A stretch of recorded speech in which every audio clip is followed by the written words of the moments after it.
ఇప్పుడు వైరాగ్య ప్రకరణములోని 2వ అధ్యాయము ఉపదేశ ప్రారంభము.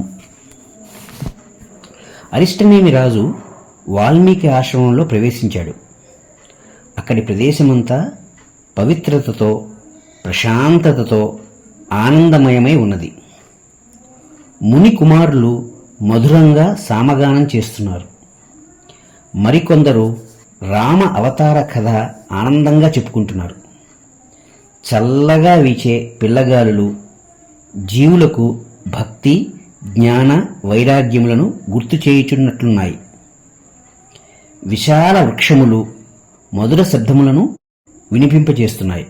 ఒక ఎత్తైన స్థానంలో మహర్షి వాల్మీకి ఆసీనులై ఉన్నారు. బ్రహ్మానందం ఆయన ముఖంలో మూర్తీభవించి ఉన్నది. రాజు వాల్మీకి మహర్షిని సమీపించి సాష్టాంగ దండ ప్రణామం చేశాడు. మహర్షి రాజును ప్రేమగా పలుకరించి సుఖాసీనుని చేశారు. రాజు అవనత శిరస్కుడై ఇట్లు ప్రార్థించాడు: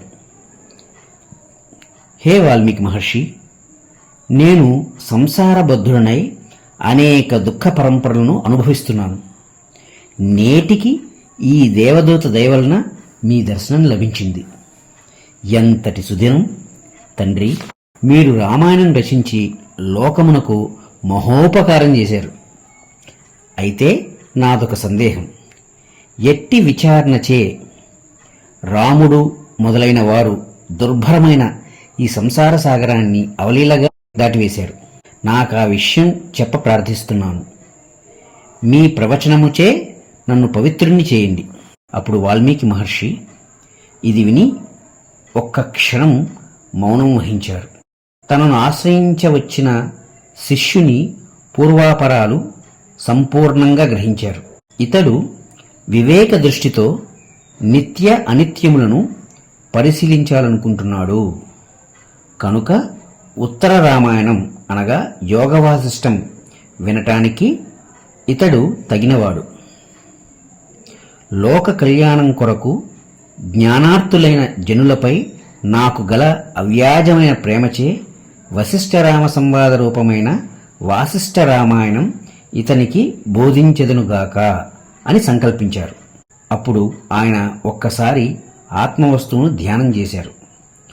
పిమ్మట ఇట్లు ప్రవచించ ప్రారంభించారు: దివి భూమౌ తథా ఆకాశే బహిః అంతశ్చ మే విభుః యో విభాతి అవభాసాత్మ తస్మై సర్వాత్మనే నమః.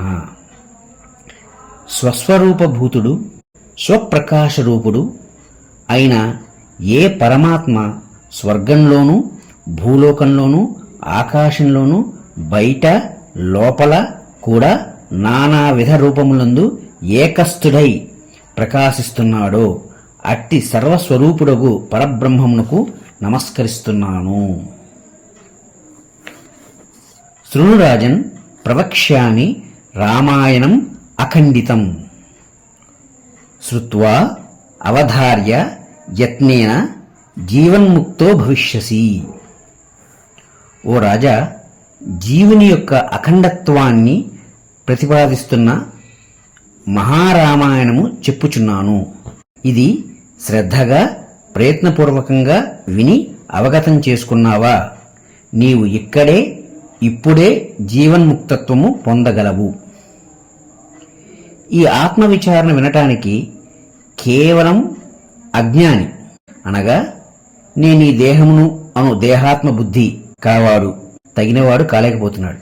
ఇక కేవలం జ్ఞానికి చెప్పవలసిందేముంటుంది?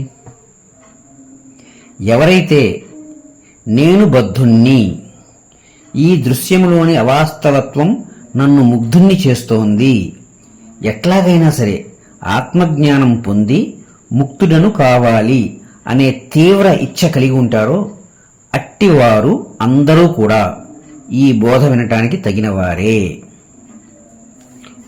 మొదట పూర్వరామాయణం 7 కాండలతో కూడినటువంటి శ్రీరామ కథ తెలుసుకుని ఉండటం జరిగితే అప్పుడు ఈ పాఠకుడు ప్రవృత్తి మార్గంలో చిత్తశుద్ధిని పొందుచున్నాడు.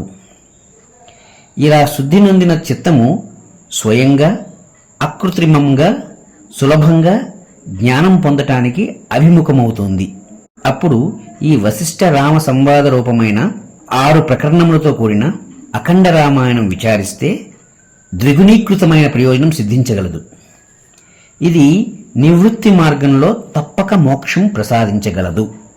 పూర్వము దివ్య దృష్టితో శ్రీరాముని కథ దర్శించి 24,000 శ్లోకములతో రామాయణం రాశాను. భరద్వాజుడు అనువాడు నా శిష్యుడు.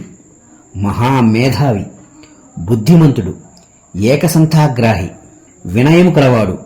అతనికి రామకథ వినిపించాను.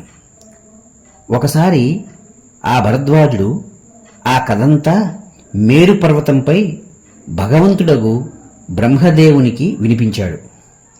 ఆయన పరమానందం పొంది, కుమారా భరద్వాజ, చాలా బాగున్నదయ్యా.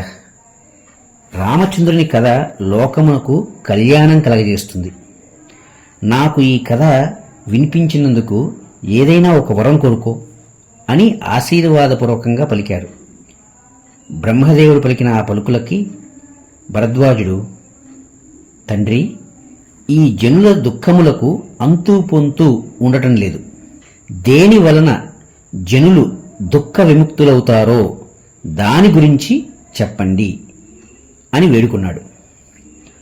అప్పుడు బ్రహ్మదేవుడు భరద్వాజుని నా వద్దకు తోడ్కొని వచ్చి నన్ను ఇట్లా ఆజ్ఞాపించారు. నాయనా వాల్మీకి, ఇప్పుడు నీవు రాయపూనుకున్న అఖండ రామాయణం శ్రమ అనుకోకుండా పూర్తి చేయి.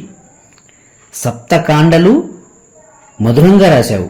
అయితే రాముడు ఏ విచారణచే వశిష్ఠ మహర్షిచే బోధించబడి పూర్ణుడు ఆత్మస్వరూపుడు అయ్యాడో ఆ విషయాన్ని నీ ప్రియ శిష్యుడగు భరద్వాజునికి బోధించు. అట్టి విచారణ సహాయంతో జీవులు ఈ సంసారమును అతి లాఘవంగా దాటివేయుదురుగాక అని ఆజ్ఞాపించి బ్రహ్మదేవుడు అంతర్ధానమయ్యారు. ఓ అరిష్టనేమి, అప్పుడు నాచే భరద్వాజునకు ప్రవచించబడినదే నీకు ఇప్పుడు చెప్పబోచున్నాను. నీ మీద వాత్సల్యంతో భగవత్ ప్రేరితుడనై పలుకుచున్నాను. ఉత్కృష్టమైన ఈ ఆత్మజ్ఞానం పొందినవాడు శోకము, దైన్యము, అభిమానము త్యజించి వేస్తాడు. నిత్య తృప్తుడై వెలయగలడు.